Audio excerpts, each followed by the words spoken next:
morning and welcome to the Breakfast News on Rajya Sabha Television, a news show that gets you started with your morning dose of the biggest news stories from India and across the world, and also tells you what to expect in the day ahead, starting with the headlines.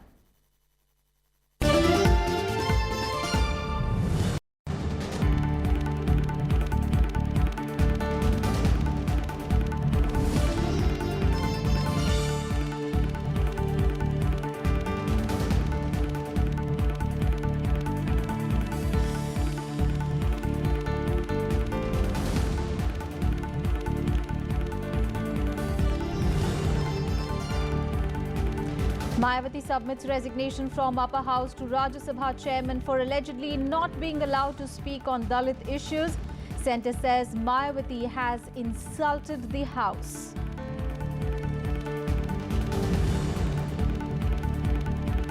Nagaland Chief Minister to face a flow test today. Guwahati High Court rejects his petition to stay Governor's directive to prove majority in the Assembly.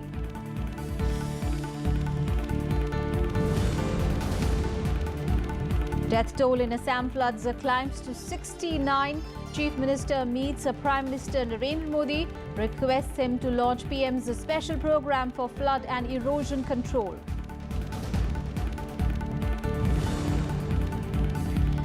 And a 9-judge bench of Supreme Court to begin hearing contentious issue of right to privacy as a fundamental right under the Constitution. The scrutiny of nominations for the vice presidential elections will take place today. Tuesday was the last day for nomination papers submission. Now, the voting for the vice presidential polls will take place on 5th of August between 10 in the morning and 5 in the evening. The counting of votes will also take place on the same day. Rajya Sabha Secretary General Shamsher K. Sharif is the returning officer for the election. And earlier, NDA-backed Venkaiah Naidu and the opposition's choice, Gopal Krishna Gandhi, filed their nominations for the vice president's elections on Tuesday. Venkaiah Naidu filed his papers in the Parliament House complex with BJP President Amit Shah, senior leaders L.K. Advani, Murli Manohar Joshi, and leaders from BJP allies present by his side. Now, Prime Minister Narendra Modi, Finance Minister Arun Jaitley, External Affairs Minister Sushma Swaraj were among those who proposed and seconded Naidu's candidature. The BJP's parliamentary board had yesterday picked Naidu as the NDA's vice presidential nominee. Naidu earlier resigned as Urban Development and Information and Broadcasting Minister hours before filing his nomination papers. So I assure the people that on being elected, I will uphold the traditions and standards set by worthy predecessors and uphold the dignity of the office of the Vice President of India. So it will be my endeavour to strengthen that parliamentary democratic system. And former West Bengal Governor Gopal Krishna Gandhi also filed his nomination for Vice President in the presence of senior Congress and other opposition leaders, including JDU. Now, Gandhi was picked by 18 opposition parties to be their nominee for the post of Vice President. The Vice President election is scheduled to be held on 5th of August. जनता और राजनीति के बीच में एक बहुत बड़ी खाई बनी। मैं नागरिकों की ओर से उस खाई को मिलाना चाहता हूं, उसको कम करना चाहता हूं। And Textiles Minister Smriti Irani has been given the additional charge of the Information and Broadcasting Ministry. Irani was handed over the ministry following the resignation of Mr. Naidu from the cabinet to contest the vice president role. The portfolio of urban development, which also was with Naidu, was given to Narendra Singh Tomar, the Minister of Social Justice and Empowerment. The BJP had on Monday decided to field Naidu as NDA's candidate for the post of a vice president. On to some other news now. BSP Chief Mayawati met Chairman of the Rajya Sabha, Muhammad Hamid Ansari, and submitted her resignation in person. Now, the chairman will be duly examining the resignation. Mayawati's move came after she was allegedly not being allowed to speak about atrocities against Dalits in the House. The government, however, rejected her allegations against the Uttar Pradesh government while maintaining that the people had given a resounding mandate for the BJP in the state. BSP chief Mayawati on Tuesday mounted a strident attack against the Uttar Pradesh government in the upper house. But even as she criticized the state government for its handling of the caste violence in Shabbirpur village in Saharanpur district, the chair asked her to tender a notice under appropriate rules to initiate a discussion. I allowed you. I told you 3 minutes.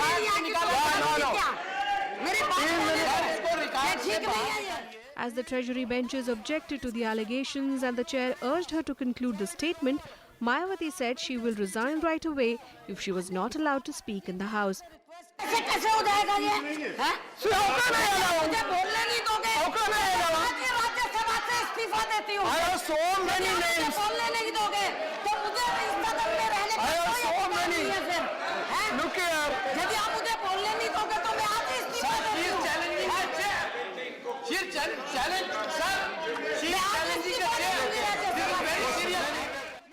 The government refuted all charges and asked Mayawati to apologize for allegedly insulting the House.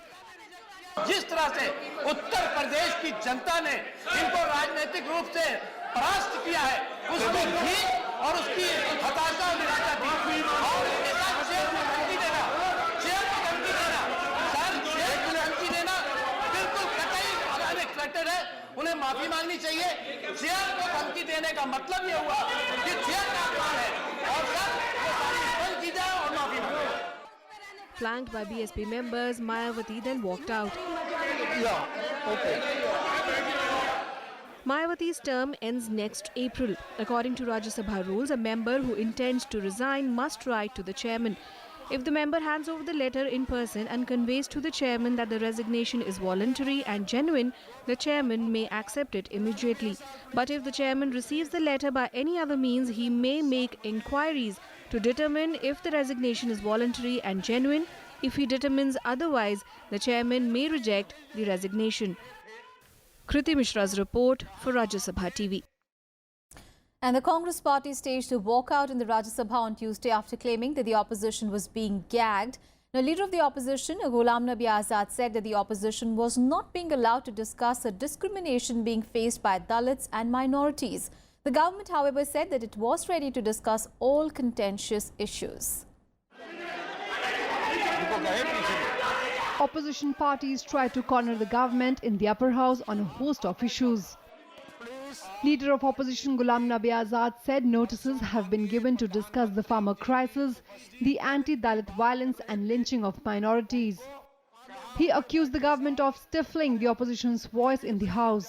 All party meeting परसों माननीय प्रधानमंत्री जी की उपस्थिति में हुई थी। हमने उसमें स्पष्ट बताया था कि विपक्ष हाउस को रोकने में, हाउस की कार्रवाई में बाधा डालने में कोई रुचि नहीं रखता। अगर अपोजिशन चाहती है तो वो सिर्फ जो देश में मुद्दे, जो तकलीफें हैं, चाहे वो किसान की हो, मजदूर की हो, दलित की हो, अल्पसंख्यक की हो, व्यापारी की हो, मजदूर की हो, उनको उठाना चाहेगी। Congress members staged a walkout from the house as a mark of protest. चले आए अब सरकार, हम इस सरकार के साथ हैं। CPM leader Sitaram Yechury criticized the government's policies, which he said were pushing farmers to the brink of suicide. We are saying these are the issues. Attacks on Dalit, atrocities are growing. Attacks on minorities, atrocities are growing. That's why I'm saying farmers are being pushed to suicide. Thousands are here in Delhi today, protesting, demanding what this government itself promised. They promised 1.5 times the minimum support price from input costs. 3 years, they have not done that. They have to listen to The government was quick to rubbish all charges. जिस मुद्दे पे भी आप चर्चा करने तैयार हैं, देंगे, आप गलत मुद्दे को उठाएंगे, हम तैयार हैं। Opposition members, however, trooped into the well of the house and raised the pitch against the government. 0 hour and question hour were washed away as the standoff prevailed between the opposition and the treasury benches. The House was first adjourned till noon, then till 2 p.m. House is adjourned up to 12:00 hours. Smriti Mishra's report for Rajya Sabha TV. Meanwhile, the second day of the monsoon session in Lok Sabha on Tuesday saw uproar over the condition of farmers and cow slaughter, among other issues. Now, Speaker Sumitra Mahajan adjourned the House till Wednesday. Opposition members created uproar on several issues, leading to disruptions in the House proceedings. Now, Congress and TMC members were on their feet, shouting slogans and walking into the well of the House, while BJP members from Karnataka displaying placards seeking protection of honest officers.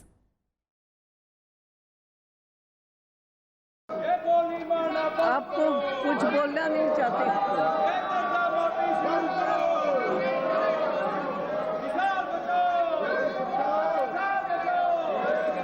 The House stands adjourned to meet again on Wednesday, 19 July 2017 at 11 a.m. Let's move on in the bulletin. Foreign Secretary S. Jaishankar appeared before a parliamentary panel on Tuesday over the issue of a border standoff with China.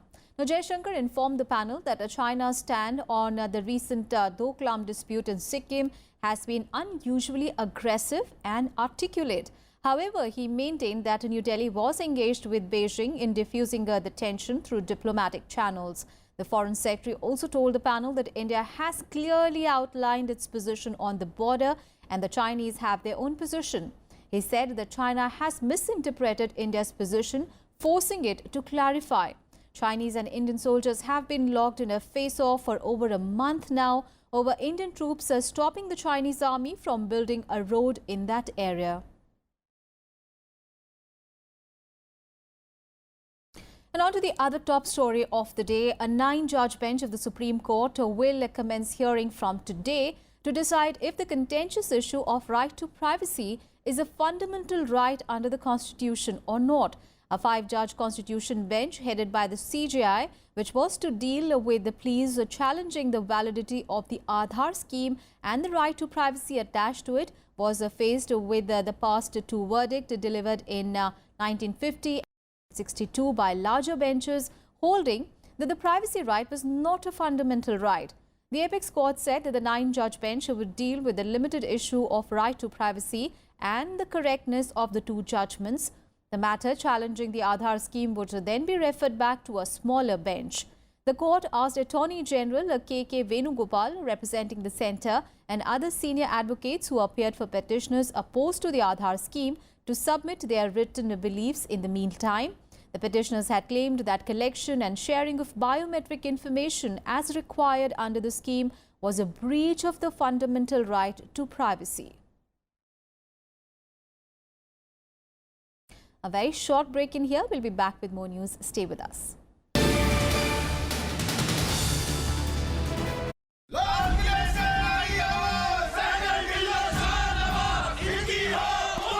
जानजुआ Rajput घराने से हूँ और मेरे खानदान की रगों में हमेशा ही फौजी खून रहा है। उस वक्त मैं हिंदुस्तान को एक अंग्रेज की नजर से देखता था। अंग्रेजों का नमक खाया हमने, उसे खारिज कर दूं मैं? लेकिन जब नजर साफ हुई तो मेरी समझ में आ गया, आजादी के लिए लड़ने वाली अगर कोई फौज है तो उसका नाम है आजाद हिंद फौज। खानदान दी पग तार तार करके हुण रिश्ते गिना रहे हो। You are charged with Indian Army Act Section 41, waging war against the king. कसमें खाई थी कि अंग्रेजों के खिलाफ लड़ेंगे, चाहे खुद की जान क्यों नहीं चली जाए। अंग्रेजों के खिलाफ हम तीनों साथ लड़े हैं, मुकदमा भी साथ ही लड़ेंगे।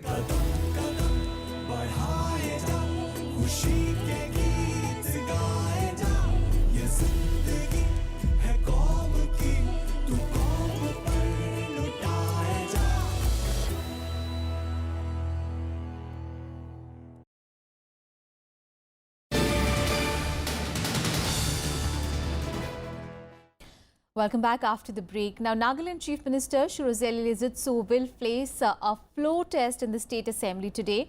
And this after the Guwahati High Court dismissed his plea on Tuesday to stay the Governor's directive to him to seek a trust vote. Now, following the High Court's order, Governor P.B. Acharya directed the Speaker to summon a special session of the State Assembly at 9:30 a.m. for the Chief Minister to seek the confidence vote. The court stated that there was no merit in the petition which was filed by the Chief Minister. It also left the matter to the discretion of the Governor. The Chief Minister had filed the petition on 14th of July. The Chief Minister is facing rebellion by the 43 ruling Naga People's Front MLAs led by former Chief Minister T.R. Zeliang, demanding a change of leadership in the present House of 59. Zeliang, who was forced out of office in February after large-scale protests over holding of urban local body elections with 33% reservation for women, had staked a claim to form the government, saying that he had the majority support in the House. Meanwhile, 4 BJP legislatures and a Nagaland BJP president called on the governor and submitted a letter supporting T.R. Zeliang. BJP is a pre-poll alliance partner of the Nagas People's Front and a constituent of the Democratic Alliance of Nagaland government in the state. And now an update on the Darjeeling situation, and the Gorkhaland Movement Coordination Committee has decided to continue its strike against the demand of Gorkhaland. The committee will hold its next meeting on 1st of August. The committee also decided that letters will be initiated to the governor as well as the Chief Minister of West Bengal and the governor of Sikkim regarding alleged atrocities of the West Bengal government. Now, GGM supporters also held a protest march in Mirik town carrying the body of Ashok Tamang. Now, GGM say that he was killed in clashes with the security personnel on Monday night. However, police denies the allegations. Meanwhile, Union Minister Jaishankar refuted the Trinamool Congress's charges and said that the centre was fully cooperating with the state government. Earlier, West Bengal government had blamed centre for not cooperating and also for the unrest in the Hill district for a separate state.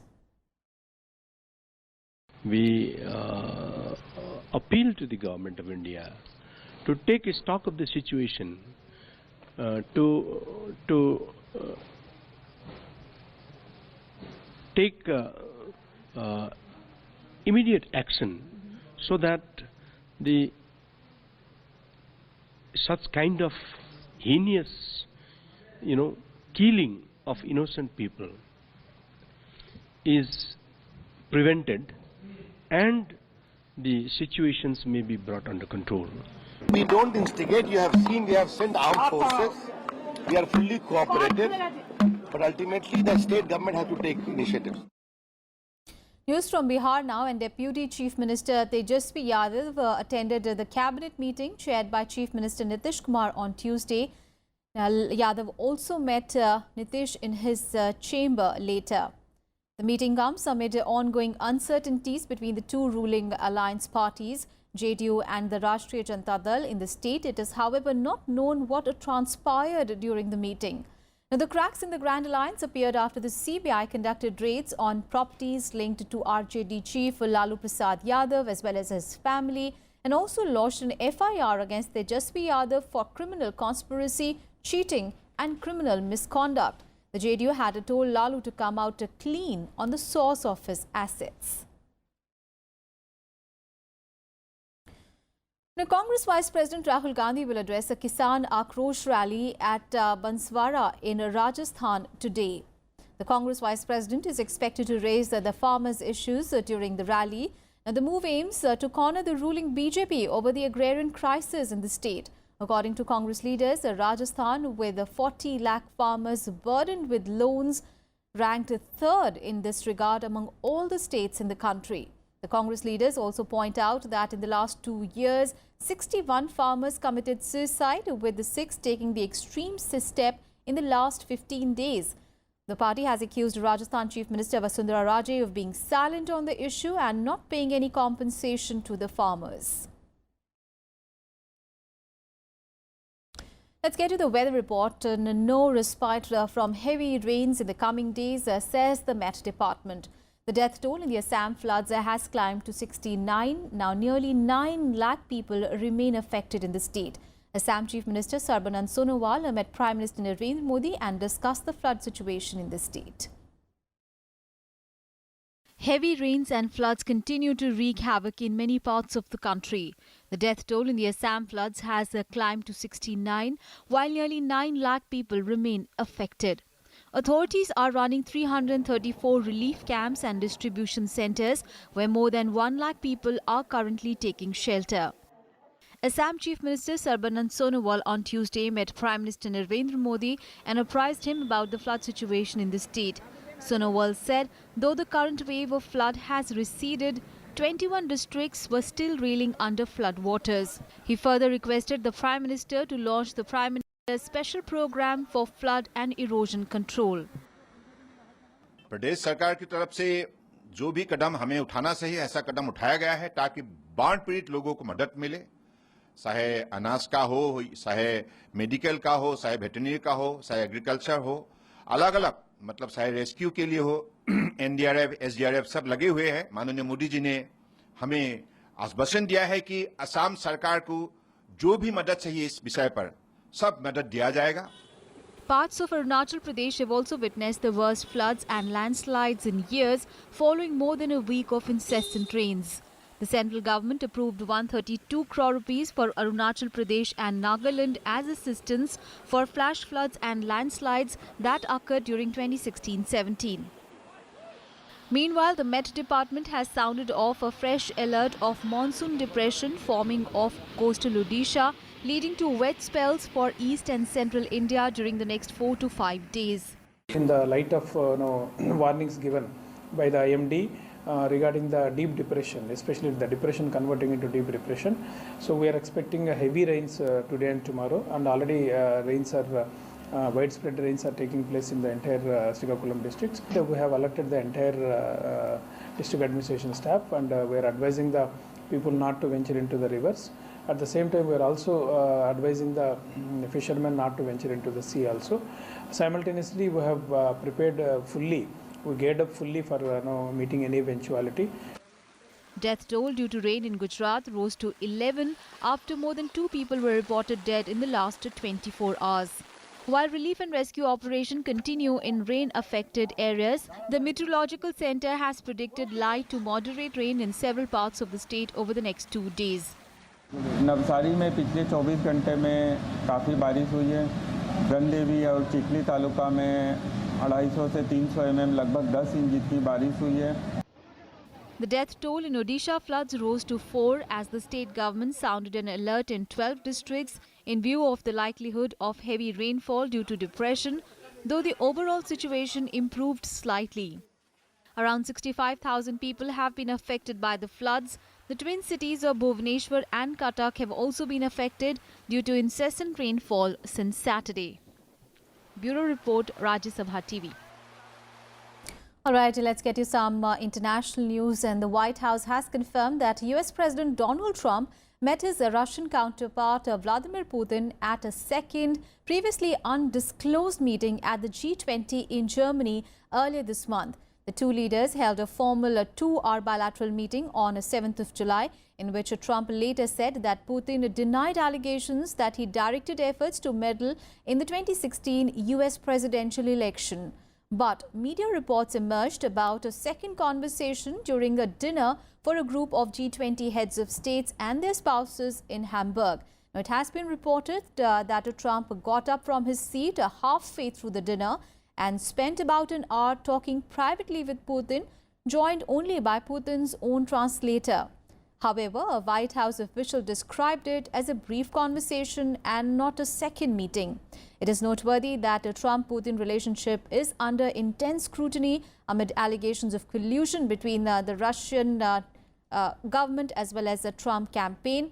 US intelligence believe that Russia helped Trump in last year's presidential election. Never in my life as a political scientist have I seen two countries, major countries, with a constellation of national interests as dissonant, while the two leaders seem to be doing everything possible to make nice and be close to each other. Like that's what people don't understand. And what else is making news across the world? Let's take a look in World Wrap. The United States unveiled new economic sanctions against Iran over its ballistic missile program on Tuesday and said it was deeply concerned about Tehran's malign activities in the Middle East. The US government said that it was targeting 18 entities and people for supporting what it said was illicit Iranian actors or transnational criminal activity. The announcement came a day after Trump administration certified that Tehran was complying with the 2015 deal to limit its nuclear program.